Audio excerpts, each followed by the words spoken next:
Bueno, los cheques y los pagarés son documentos utilizados tanto como por empresas como tanto por particulares para abonar cantidades adeudadas. Bueno, estos documentos son entregados por una entidad financiera o por una persona para autorizar el cobro a otra persona.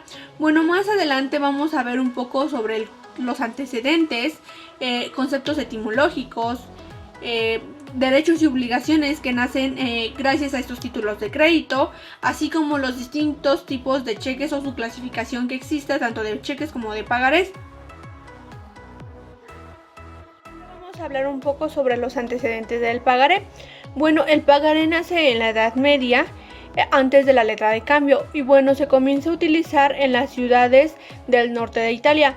Todo esto para evitar el riesgo de llevar grandes cantidades de dinero y desplazarla por caminos muy largos en donde se podían encontrar a bandoleros. Esto funcionaba así: se le entregaba el dinero en efectivo a un banquero, y este firmaba un documento en donde prometía devolver el dinero en otro lugar a la misma persona que se lo había entregado, o a la persona que éste designara. Bueno, hablando del concepto etimológico de pagaré, bueno, esta palabra proviene del verbo pagar y que a su vez deriva del latín. Bueno, procede de paco, pacaré, pacabí, y que significa apaciguar o pacificar. Bueno, con el tiempo esas palabras toman el significado de satisfacer a quien se le debe. Ahora hablaremos sobre los requisitos legales. Como primer requisito tenemos que se debe denominar que es un pagaré y esto debe de estar inscrito en el documento. Como segundo requisito tenemos que debe de ser una promesa pura y simple de pagar la suma determinada. Como tercer punto tenemos que debe de tener la indicación de vencimiento.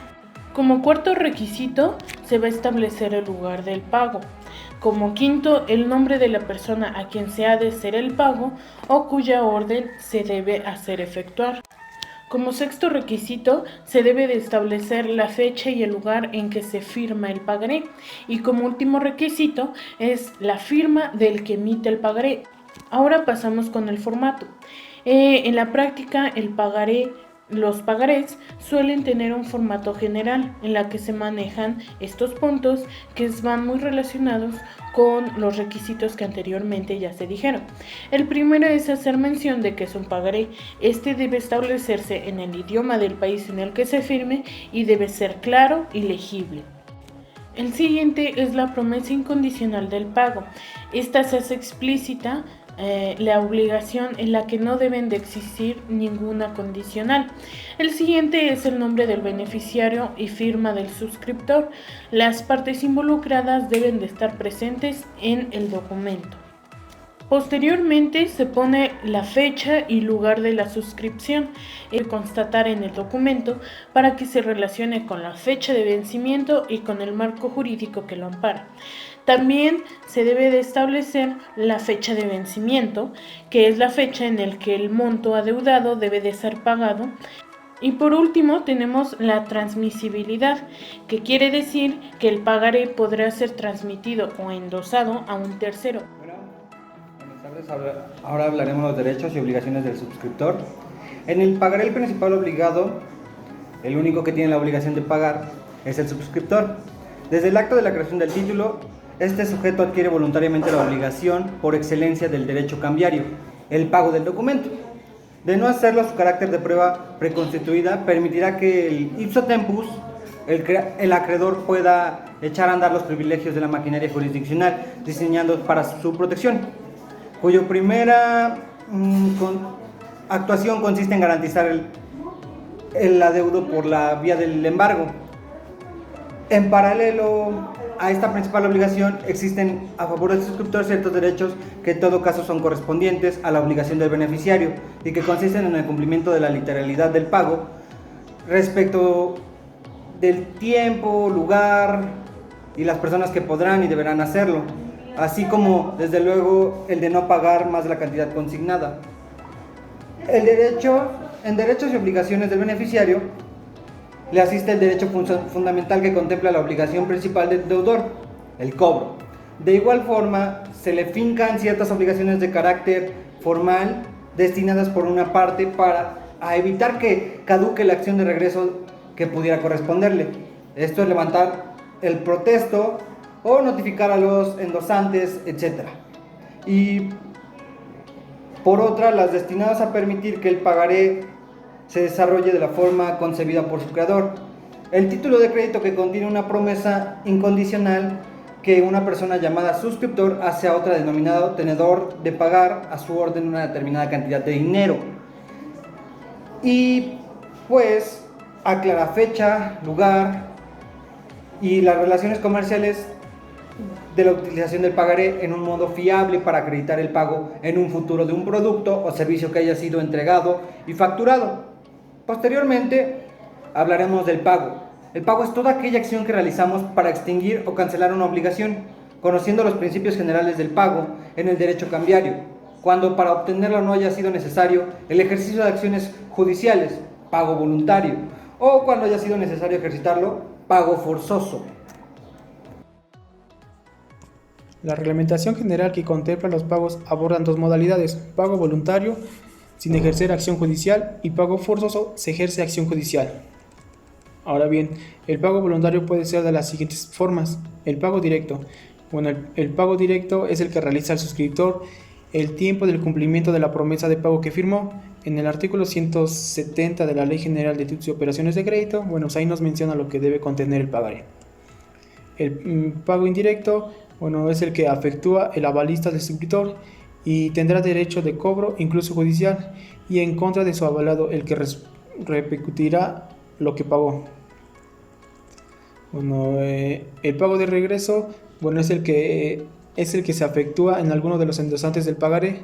En el artículo 90 nos dice que el endoso de propiedad de una letra de cambio obliga al endosante solidariamente con los demás responsables del valor de la letra. El pago anticipado. Bueno, el pago anticipado es el que hace el suscriptor al beneficiario antes del vencimiento, sin que éste tenga la obligación de recibir. En el artículo 131 nos dice que el tenedor no puede ser obligado a recibir el pago antes del vencimiento de la letra. Bueno, ahora bien, el pago forzoso también puede ser de las siguientes formas. El pago indirecto es el que obtiene judicialmente del suscriptor mediante el ejercicio de la acción cambiaria directa.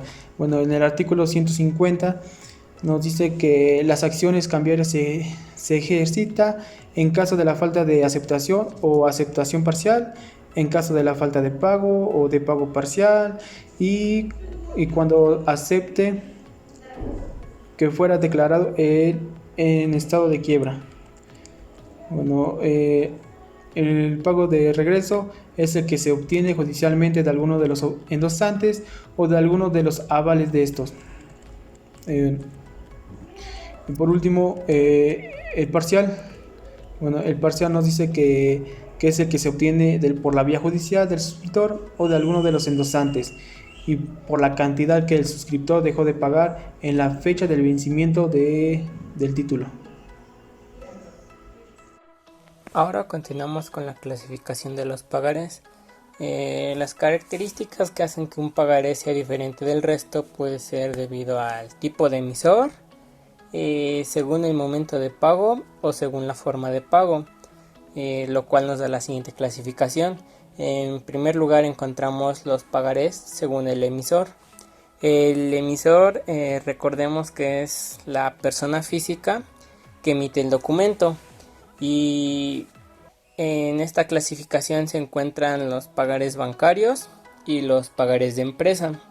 El siguiente punto de la clasificación son los pagarés según la forma de pago.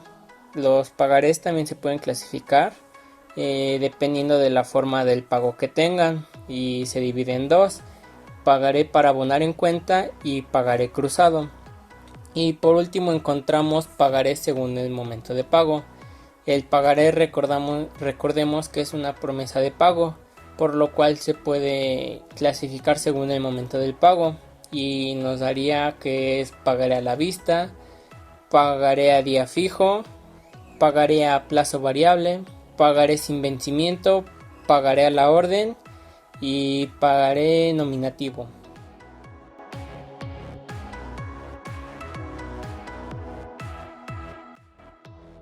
cheque, antecedentes.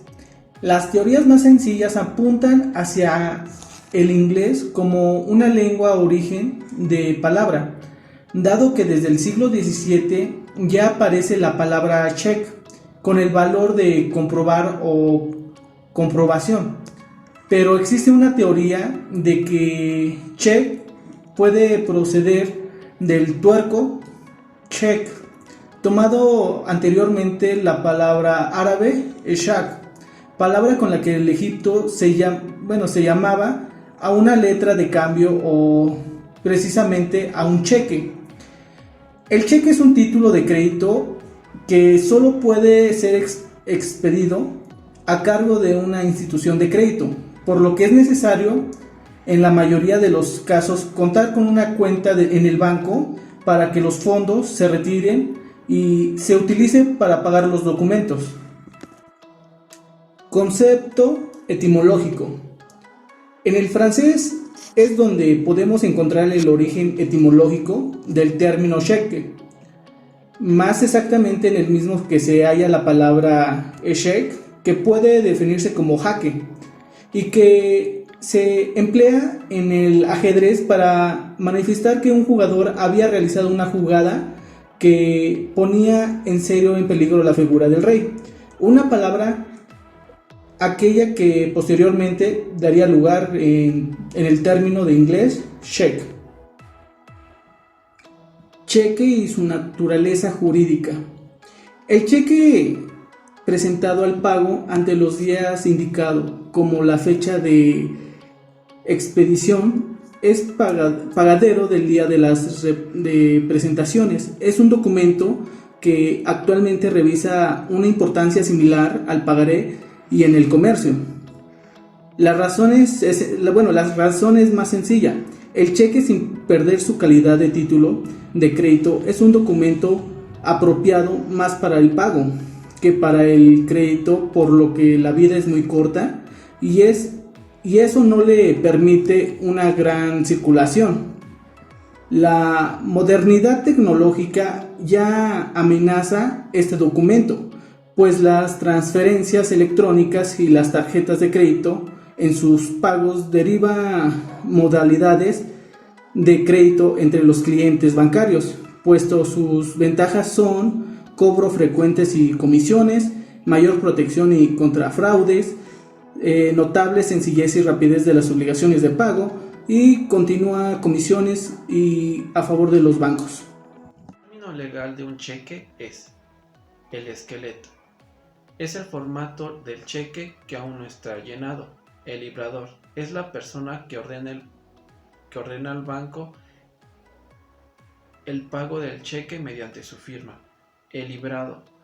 El banco está obligado a hacer el pago del cheque. Beneficiario. Es la persona física o moral a favor de librar el pago del cheque